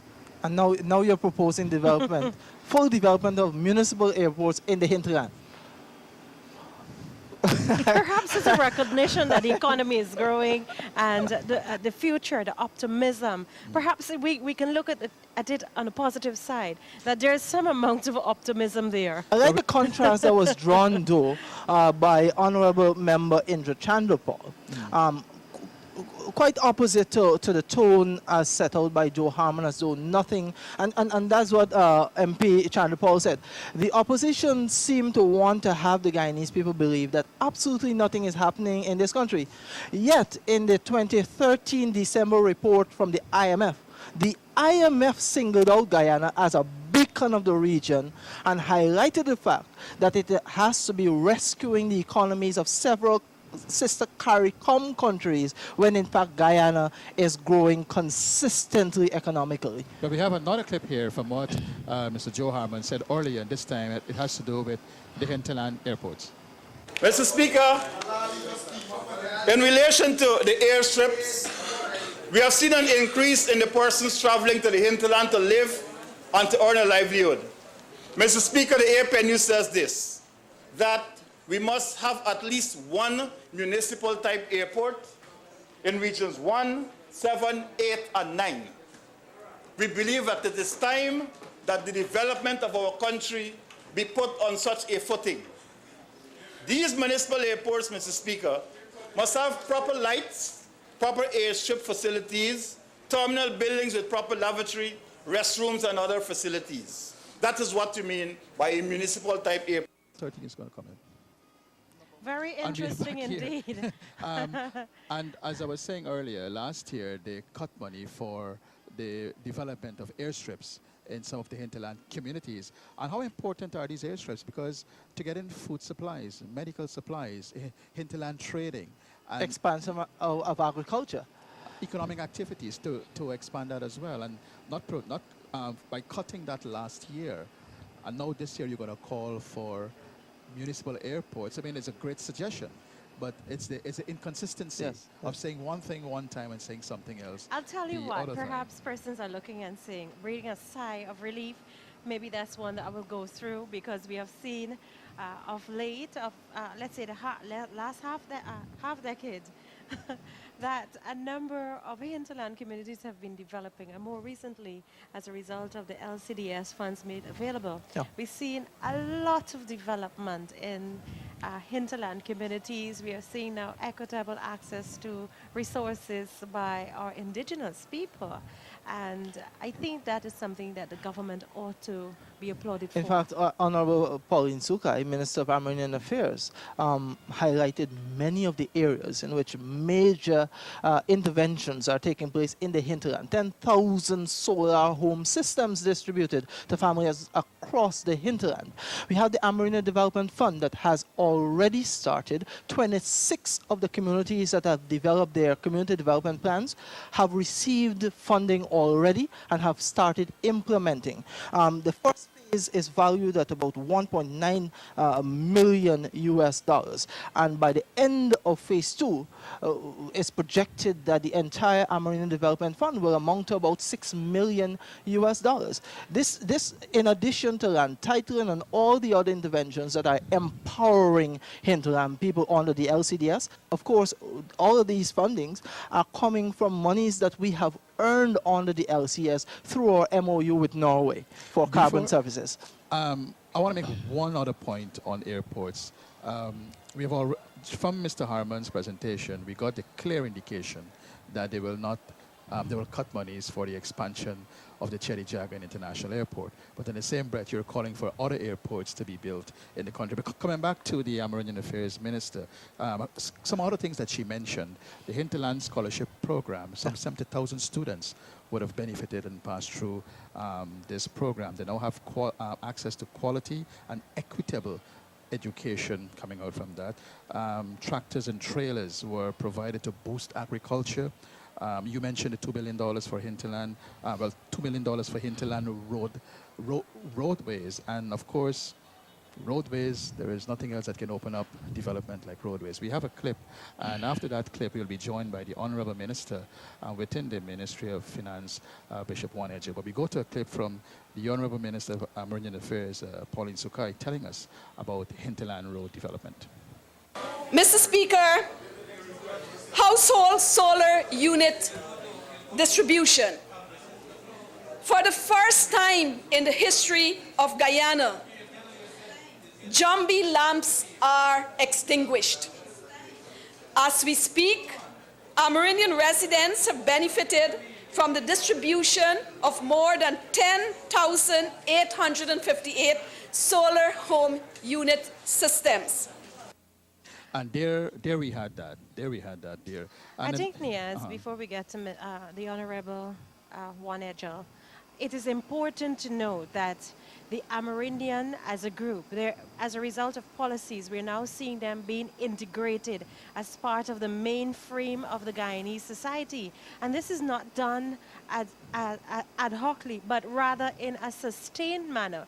Apart from developing the resources, their natural resources, in an eco-friendly manner, the human capital is being developed through the hinterland program, education program. Now, children are offered the opportunity, hinterland students are offered the opportunity to go after tertiary education, which is very good. I want to point out that the clip that we saw is when she spoke about the solar panels, but we were talking earlier about the hinterland road program. And in addition to all of that, she mentioned 25 minibuses, 17 4x4s, 65 boats, 58 ATVs to boost transportation in the hinterland. But let's talk here with our minister within the Ministry of Finance, Bishop Juan Edgel. I know you spoke very passionately last evening, but clearly from what we have heard so far, the 4 days so far, that there is no change in their position as it relates to GINA and NCN. Thank you very much, Niaz, for having me in the program, and good evening to all Guyana that is viewing. I would have indicated my personal views before the budget debate started. that it would appear that the combined opposition, even before having heard the budget, read the budget, or listened to any of the views expressed by any government member, they had already predetermined what actions they will take and what are the entities or agencies they're going after. They had singled out in the public spaces GINA and NCN. But the people of Guyana must know some very important things. Last night I attempted to address that. Time ran out on me, so I could not have gone into all the details. To cut a president off from his people is a violation of the people's right to information. GINA has a responsibility to report to the people of Guyana the actions, projects, policies, programs, intentions of His Excellency and his cabinet and the government at large. GINA is the government's information agency.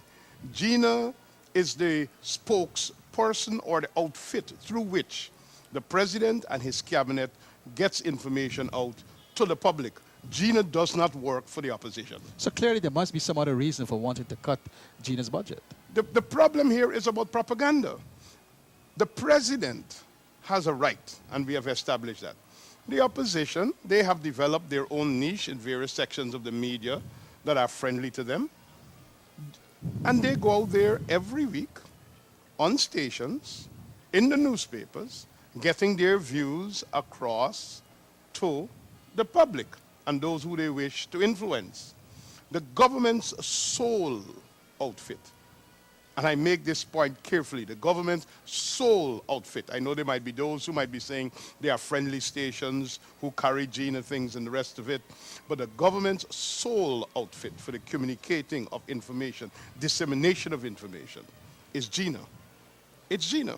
Now, to say to the president, you must be able to fall in the same category of any political party is totally unheard of in any other part of the world. Before you go, I must ask you this final question.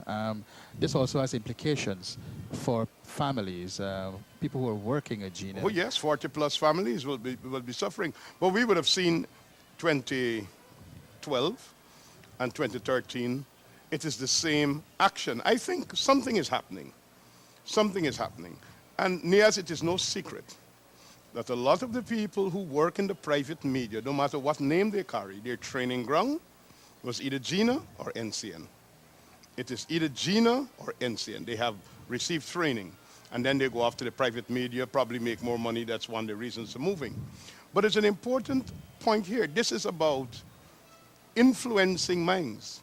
The opposition is prepared to cry foul when GINA, which is the government's information network, is disseminating government information, but they are absolutely silent on any private media house or newspaper who ignores to carry government news. All right, 30 seconds. In addition to all of that, not only would families be affected, but also the fact that the opposition, they talk about government not providing enough opportunities for jobs.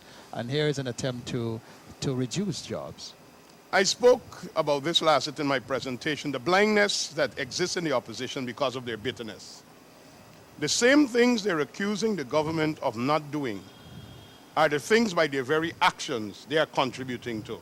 Unemployment, joblessness.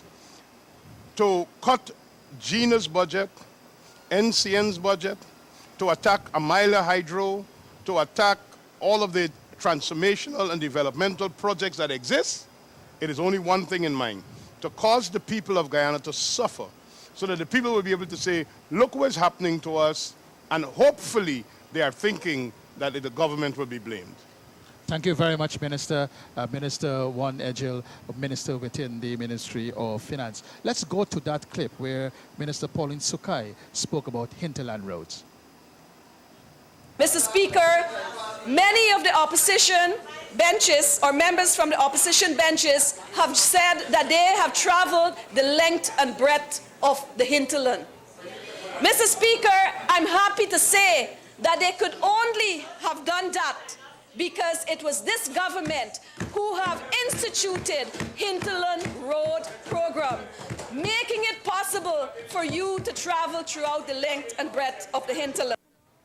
And of course, in addition to all of that, she made a very important point that despite being 10% of Guyana's population, the Amerindians, the indigenous people, are well represented in cabinet, in parliament, and she said this was only possible through the PPP civic government, because it was the PPP civic government that set up the Ministry of Amerindian Affairs, among other things. I think it's the responsibility of any government or any leader to ensure that all members of society, they're given equal opportunity to realize their full potential, and this is what we're seeing. And coming back to the whole issue of road developments, it is not for the Amerindian people. We need only the development of roads. But because, again, we would have seen in our foreign policies that we're expanding our frontiers, we're collaborating with our neighbors, we're seeing the impact of globalization, regionalism. It is very important, it's vital for us to have these networks opened up. It's going to open up frontiers, it's going to create jobs, it's going to help us to be more empowered as a nation. And I think that is what perhaps somewhere down the line, as Guyanese, we're hoping that the National Assembly will see, the societal saying would be, see eye to eye and move ahead. A very critical development, I believe, too, for the hinterlands land titling. This has been an issue that, in effect, saw the marginalization of Amerindian people for decades. And it was the PPP government that made a commitment long before it returned to power in 1992 that it was going to ensure that Amerindian people have ownership of the land that they occupy, that they have occupied from day one. And under the low carbon development strategy, dedication and commitment was the order of the day to ensure that the land titling project comes to a completion. And in fact, with the titles now vested with communities, those communities now have the option to decide whether they want to be a part of the low carbon development strategy and the mechanisms therein by opting in or deciding to stay out. And in fact, they do not lose anything if they were to decide that they're not opting in. But in fact, they benefit even further when they opt in with their land, they own the land and territory to say, we want to put our forested space as part of the pool under the low carbon development strategy. It's all about human development. It's all about empowering people. And we have seen many measures over the years to do this. And if we take a look at the graph, we talk about the income tax threshold over the years, and to see how that threshold has been increased over the years. And there it is. And you can see over the years. And if you look at the smallest graph to the largest graph, from left to right, you can see the kind of jump that would have made over the years. And those are facts. Those are facts that could be verified. I'll tell you guys what perhaps happened there. It's the strength of the planning, economic planning. Because the income tax threshold, even though it went up, we would have been able to sustain infrastructural and capital development within the country. And this can only come because of strong planning, better management of our resources, and of course, optimism. We have to, if we look back, the planning for the achievements we would have experienced in 2013 did not happen 5 years before 2013.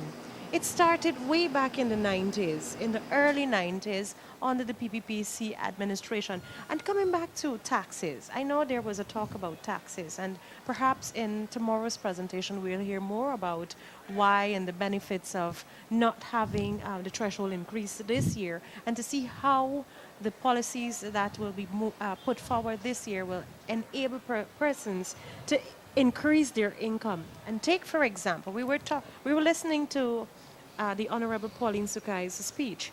The Amerindian people, under the low carbon development strategy and the grants, are empowered to create small enterprises. We would have heard earlier, I think it was the first day presentation by the Honorable Irfan Ali of the Rural Development Project, the scheme of $1 billion to empower rural communities. Now, this takes away the economic empowerment from practically the state to giving persons the opportunity to craft their destiny, which is very good. It's about creating enabling environments over the years through the banks, through many projects. And if we look at this next graph talking about the lending rates, and remember prior to 1992, the interest rate was like about 33.33%. I mean, think of people today trying to... Home ownership was still a dream. To own a home and having to pay that kind of taxes if you had to do that, 33.33%. You know, you couldn't afford it. You just couldn't afford it. Today, you have interest rates 4%, you know, for different people. And there you can see how the interest rates came down over the years from 1993. And again, those are verifiable facts. Yes, these are. And that's about creating the environment so that young people, and we've heard many speakers talking about the young people being able to own their own home. I heard Dr. Ramsamy this afternoon talking about someone getting a job, and within a few months, they can be able to approach a bank based on their, you know, what they're earning and everything, and they can be able to get a car, pay down for a car, get a house lot, pay down for that, and build their home. And the figures would reveal that in 2013, 4,417 lots were distributed, 5,326 titles were processed in 2013. In 2014, we have a projected 5,900 house lots to be distributed and 4,100 titles to be processed. Honorable Komal Chan in his presentation today said that in fact what is happening here in housing is that a long-held dream of the PPP Civic administration and as a party is being realized, and that is to house the nation. You know, that has always been a mantra, to house the nation, and this is in fact being realized with the vast movements in housing development. And these house lots and titles that I just spoke to are just the ones being released by the ministry itself. We're not talking yet there about the private housing developments that have come into being, about the other initiatives by the housing ministry for low-income housing, low-income units to be delivered to young professionals, to low-income earners, and subsidies to be given to a wide cross-section of people to ensure that Guyanese can own their own homes. And when you look at the landscape, and you have seen the transformation of the landscape across the country. I mean, those many Guyanese would have left here many years ago, before 1992, 1993, and they come back now for the first time, and they drive just along the east bank of Demerara. The kind of transformation that they would see, it's amazing. It's a new country. Right, and many people can't believe what is happening. And it brings me to the point that Dr. Ramsamy said this afternoon, that basically when you come into Parliament, you believe that there are two Guyanas. One, what the opposition is talking about, doom and gloom, where nothing is happening, there's no progress, there's no development, zilch, nothing. And then the other Guyana that everyone else knows, right, that they're talking about and they're seeing every single day. And and there are many indicators. There are many indicators. Only earlier, Indira and I were talking about food, fast food and obesity and all those kinds of stuff. But when you look around in the traffic situation in Guyana, not Georgetown, but in Guyana generally, that's an indication as to how people would have been able to improve their lives over the years. It's a very interesting point, and perhaps tomorrow we'll share an excerpt from Dr. Ram. We have one, actually. We actually have I one. think very good to our congratulations to our technical team. Perhaps you should go to that excerpt because it was very sentimental. It was very moving in the National Assembly this evening. I see young people, public servants working in the various offices who work for a few months and then put a down payment and get a car to come to work. I see that, and I see many more who want those dreams to come true. Drugs money, man. I see a country, Mr. Speaker, that has had 8 straight years of uninterrupted growth. Never since adult suffrage in 1953 has Guyana had such a long period of sustained, uninterrupted growth. And comrades, Mr. Speaker, we must be doing something right. And no other country in the Caribbean, in CARICOM, has been able to do this. So we must have done something extraordinary, and it's time that we all be proud of it. And you spoke earlier when he keep asking the question, what is wrong? He's always so stirring. He's a very, very animated speaker. And his language is always so stirring, very patriotic. A man that really reaches deep into your innermost, to get you thinking and empathizing. I think he delivered that quite handsomely today. I think there is another one that we were looking forward to, and I'm sure our members of the public are looking forward to. It's Dr. Rupert Upnarayan's presentation. Persons who would have been following budget debates would agree that his presentation is also one that moves the audience. Quite unfortunate, though, that we are unable to have the company of Dr. Cummins, our newest MP, installed just a few days ago. We thought that the courteous thing to do was to have her on tonight, since she presented this afternoon as our newest MP, to share with us. But I believe she has declined the invitation. But just to highlight her presentation, it was one of the surprises today. She was really, really eloquent in her presentation. And in fact, what we saw was quite extraordinary.